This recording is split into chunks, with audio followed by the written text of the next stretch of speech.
Good morning, true crime friends, and happy Sunday morning. Look, I'm up early. I'm still sitting in bed. I have my little cup of coffee. Actually, this is iced tea this morning, leftover from last night. Anyway, you don't care what I'm drinking.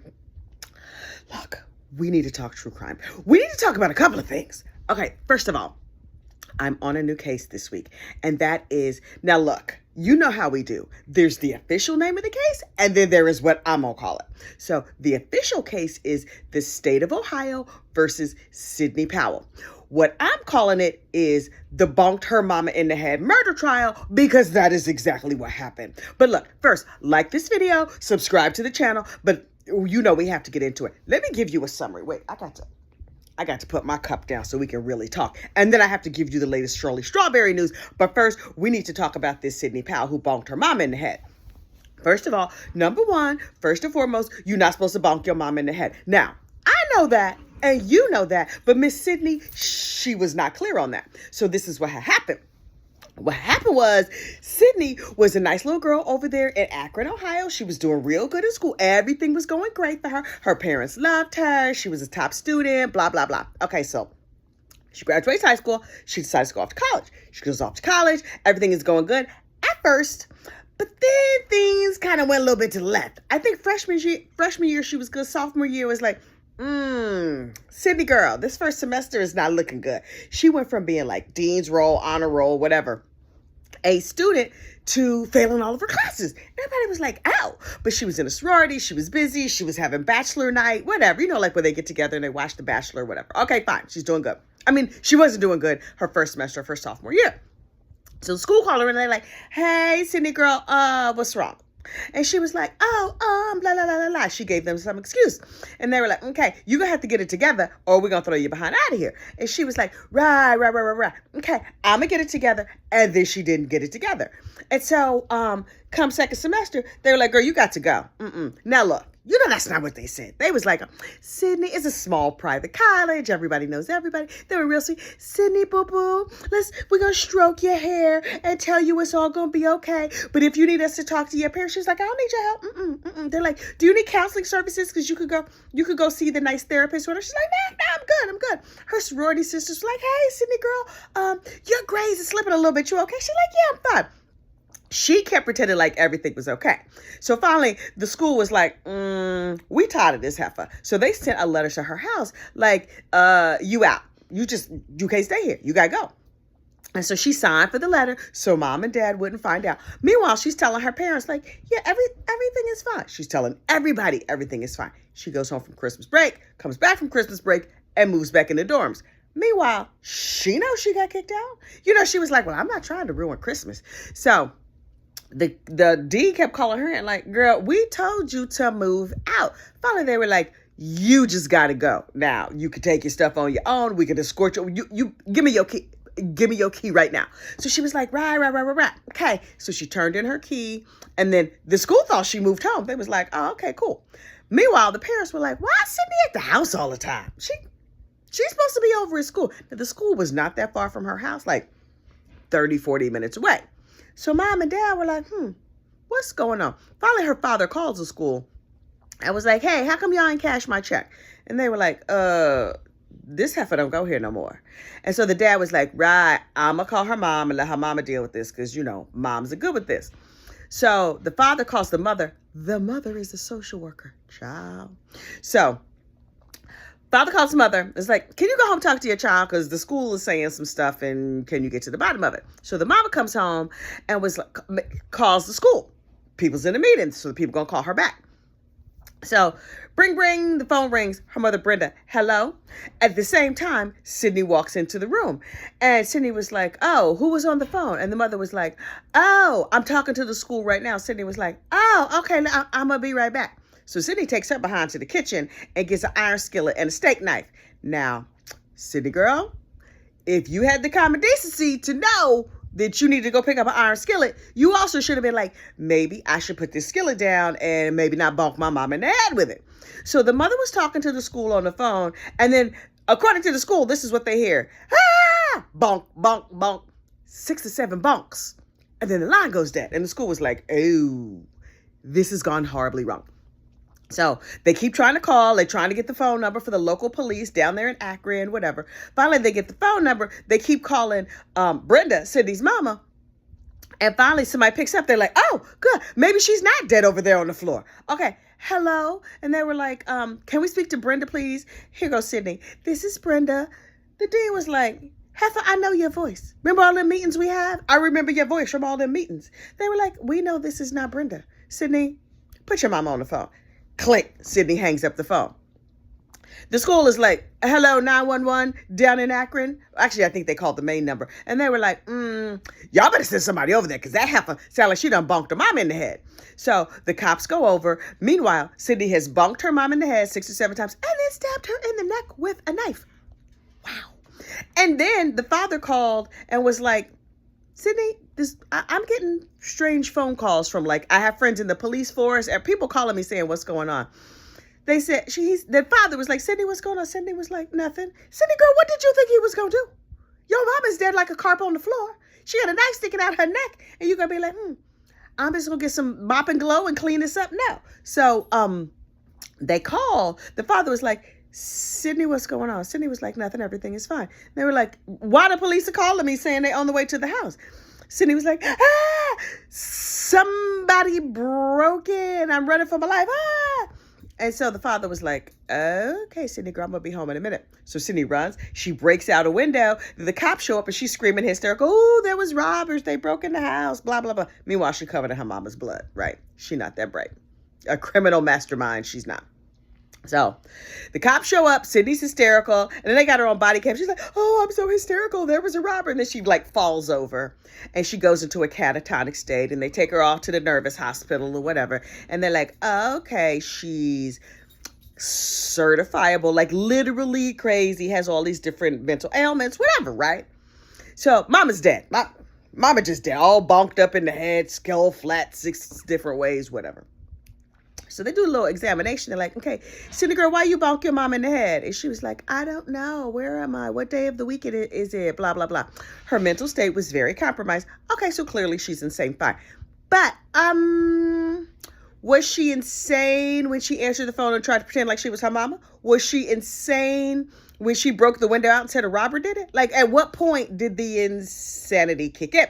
So the family, who has a little bit of cash, was like, we're going to get some nice psychologist, whatever. Sydney gets arrested. They bail her out immediately. They send her over to the nervous hospital. She gets all her medication. She gets on a nice regimen. And they're like, oh, she's schizophrenic and she has PTSD from killing her mama. And she got all these other problems, but now she's on medicine and she's good. So, but we're not letting her live at the house because the heifer dangerous. But it's been 3 years since this happened. So she's been living out there on a farm with her grandparents. Great, that's terrific. Grandma and grandpa, y'all not safe. But apparently they don't seem to see it that way. Okay. She wouldn't be living in my house. I would be like, okay, y'all don't have extra beds at the nervous hospital because we're going to leave her over at the nervous hospital. So anyway, her father is like, obviously, she unalived her mother with the bonkation. And so we agree she has schizophrenia. For those of you not in the know, schizophrenia doesn't make you kill people. Does it make you hear voices? Yo, you go hear some voices. People gonna be talking to you. But even if the voices say, go bonk your mom in the head, you have the option of saying like, hey, it's a voice telling me go bonk my mom in the head. You don't actually just have to do it. That's not how that works. So anyway, so the father, the family and everybody's like, yeah, she's nuts and she bonked her mama, but she's been living on this horse farm with her grandparents for the past 3 years and she's doing much better. And y'all putting her on trial is stressing her out. So we think she should plead guilty and just be allowed to live there on the nice farm with the horses. Horses, y'all ain't safe either, just so you know. Horses ain't safe. The dogs ain't safe. The kitty cats, none of it is safe. Nobody is safe. So they're like, she's been taking her medicine and she's been going to see the nervous doctors or whatever. So y'all shouldn't prosecute her. And the state of Ohio was like, that's not how any of this works. And so the father was like, we understand that Sydney is crazy and that she's homicidal, but now she's taking her pills. So if you would just let her live on the farm, then we would not have to go through all of this. And the state is like, this heifer about to be convicted because she clearly had a consciousness of guilt because she pretended to be her mom on the phone and she broke out the window and said a robber did it. So her family is very upset. They're very upset that poor Sydney, a nice little girl from Ohio, is having to go to prison for killing her mama. But matricide, still a crime. Turns out matricide does not mean killing the mattress. It means killing your mama. In this case, bonking her on the head. So this case is ongoing. The dean of students or whatever who heard the bunkation, she testified, and her video is all on court TV and YouTube or whatever. And I was breathlessly watching every bit of it. So that trial continues on Monday. In addition, Miss Shirley Strawberry. So look, here's the thing. Shirley Strawberry has a morals clause in her contract that says basically, if she does something crazy, Steve and them can fire her. Okay, great. So, Shirley, let's recount. Your jailbird husband has caused you to lose the love of your child, the love of your grandchildren, most of your friends, your house, and your car. That's 5 things. And you're on the verge of losing your job, so that would be 6. Call me crazy. I only would have had to lose one of them. One of them, and I would have been like, it was very nice knowing you. Here's the divorce paperwork. I don't know nothing about this ninja. We done. We are super, super done. But Miss Shirley was like, I hired a private investigator, and I did the investigation because I was sure he was innocent. And through my private investigation, I found out he was very, very guilty, and he was using my signature, and he has fooled me, and he's with me and all these other side chicks, and some of the side chicks have had pregnancies. And I'm devastated and heartbroken, and she put that all on her Instagram. And I was like, okay, Shirley has come to her senses. And then she must have talked to old Pimp Daddy over there in the prison. And he said her, whatever Pimp Daddy say to you, because you know the Pimp Daddies, they be knowing stuff to say. And so she was like, let me just erase this off Instagram and act like none of that ever happened. But you know the internet is forever, right? So watch your mouth, watch what you say, watch what you say. That's some advice I should probably personally take, but it is what it is. So Shirley, it's a recording out here with Shirley and Pimp Daddy Ernesto, where Shirley is like, oh, I forgive you. Shirley forgives him? She forgives him. Okay. The pimp hand is strong on that dude because he got Shirley sprung. How is it? I need to know, what is the magic? What is the jujitsu? What is the calculation that makes a 69-year-old woman, 59-year-old woman lose everything to a man who is in prison, and she forgives him? I need some of that. Whatever that is, I'm going to need some of that.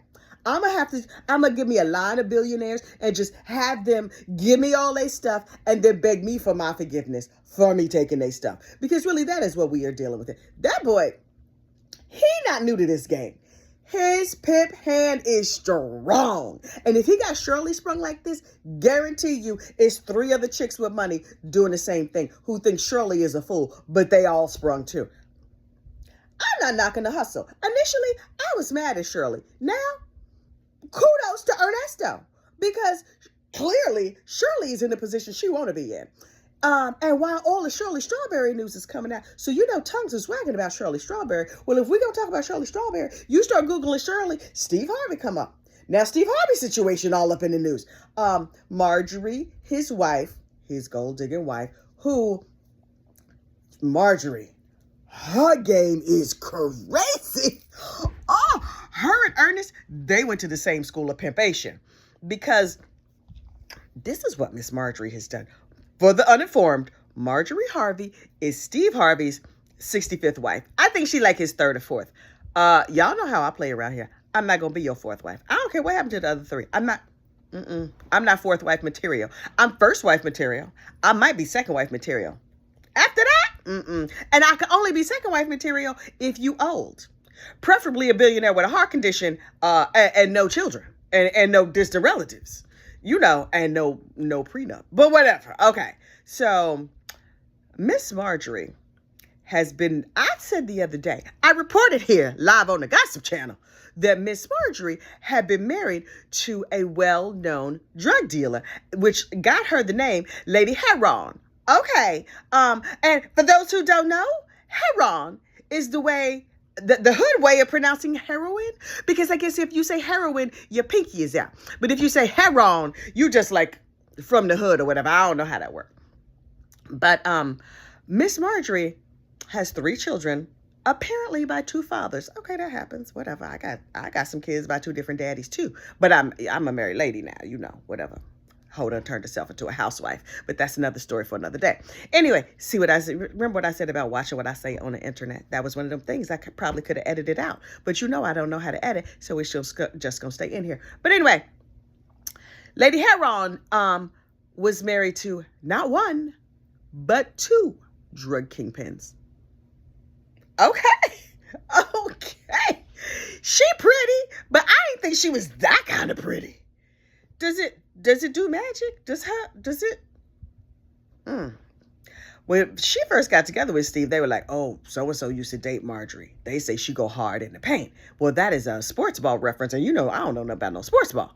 But I'm like, oh, she know how to do some things. Old girl is half a Hoover, if you know what I mean. Whatever, her suction game strong. Anyway, so she married Steve. Okay, good for her. Got that long money. Okay, Steve is all sprung. Steve all in love. She got Steve to adopt her kids. Now, this is what you need to understand. This adoption game.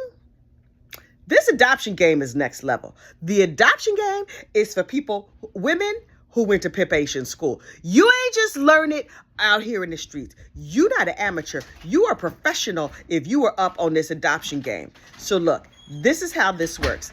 If you marry a rich man, right, and prenup, no prenup, don't even matter.